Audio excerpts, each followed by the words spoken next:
pensez-vous de la marche contre l'islamophobie qui doit avoir lieu dimanche et du concept islamophobie? Commençons par le concept islamophobie.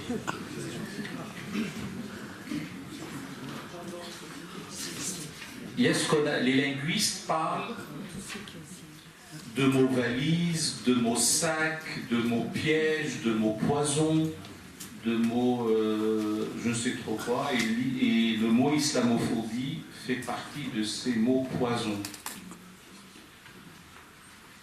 Alors, quand c'est comme ça, qu'est-ce qu'on fait? Moi, j'essaye de faire un peu d'étymologie et après on voit les choses. Islamophobie, étymologiquement, c'est la peur de l'islam. Et quelque part, c'est le musulman qui parle. Tout à l'heure, j'ai dit citoyen, républicain, etc. Je ne mets pas en avant ma foi, je ne la tais jamais. Je pourrais, avec S ou sans S à la fin, comprendre qu'on puisse avoir peur de l'islam.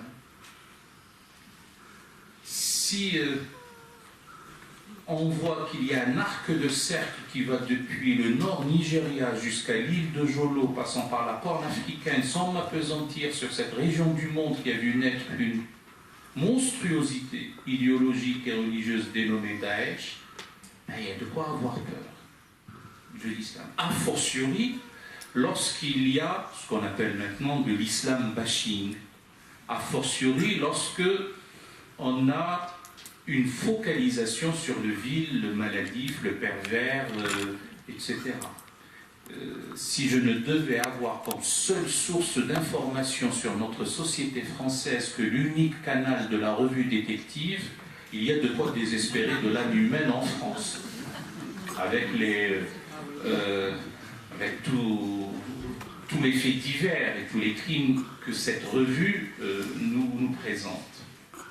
En plus, on nous dit, oui, mais les musulmans se cachent derrière l'islamophobie parce qu'ils ne veulent pas qu'on critique leur religion. Et on a fabriqué un mot pour laisser les aveugles aveugles. C'est totalement faux. Enfin, peut-être ce n'est pas le cas pour les islamistes et autres. Bienvenue à la critique. La critique, lorsqu'elle est populaire, elle est salutaire, elle n'est pas dénuée de bon sens. Lorsqu'elle est académique, elle aide à avancer. Toute doctrine, toute philosophie, toute théologie, a fortiori, qui fuit le débat, qui esquive le choc des idées, qui élude les questions, s'atrophie, se vulnérabilise. Redoutant l'asphyxie, il ne lui reste plus que le fanatisme pour survivre quelques instants. Donc bienvenue à la critique. Et de grâce qu'on ne dise pas que c'est une affaire de critique. Alors on ne veut plus parler d'islamophobie. Les non-musulmans ne veulent pas parler d'islamophobie, pas tous, mais en tout cas, et quand il n'y a pas le mot, il n'y a pas la chose. Or, il se trouve qu'il y a aussi des actes de haine contre les musulmans. Alors, comment sortir de ce piège? Eh bien, j'ai composé un néologisme. Et avant de vous le dire, je passe par un petit détour à visée pédagogique. En réfléchissant, je m'étais dit, tiens, heureusement, elles ne sont qu'une infime minorité, et en psychanalyse, en psychologie d'une manière générale, on parle, en ce qui concerne certaines femmes, d'androphobie. Alors, la peur des hommes peut venir d'un père violent, d'un frère autoritaire, d'un professeur strict. Donc certaines femmes ont peur des hommes. Mais il se trouve aussi que d'autres femmes haïssent les hommes. Et on parle de misandrie. C'est l'équivalent féminin de la misogynie. Et je m'étais dit, pour sortir du piège qui vous est tendu, il y a l'islamophobie, il y a la misislamie. Du grec mésos, qui est haine, détestation, hostilité. Le mot n'a pas encore pris pour l'instant, certains commencent à l'utiliser. Mais il y a des mises islamiques. Il y en a plein.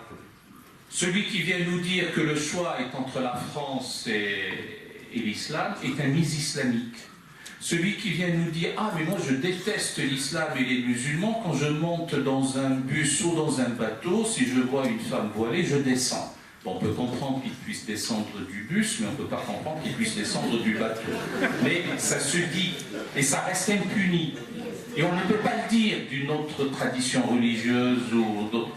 Et ça, ce n'est pas possible. Ça augmente le sentiment chez nos concitoyens, nos compatriotes musulmans, tout à l'heure j'ai ajouté un peu fragile d'esprit, de dire puisque c'est comme ça, eh bien, j'irai du côté au moins de ceux qui nous défendent, et pourquoi pas, même s'ils sont sur telle ou telle idée, je ne suis pas d'accord avec eux, mais on ne peut pas subir ce que nous subissons tous les jours, sans qu'il y ait de réaction.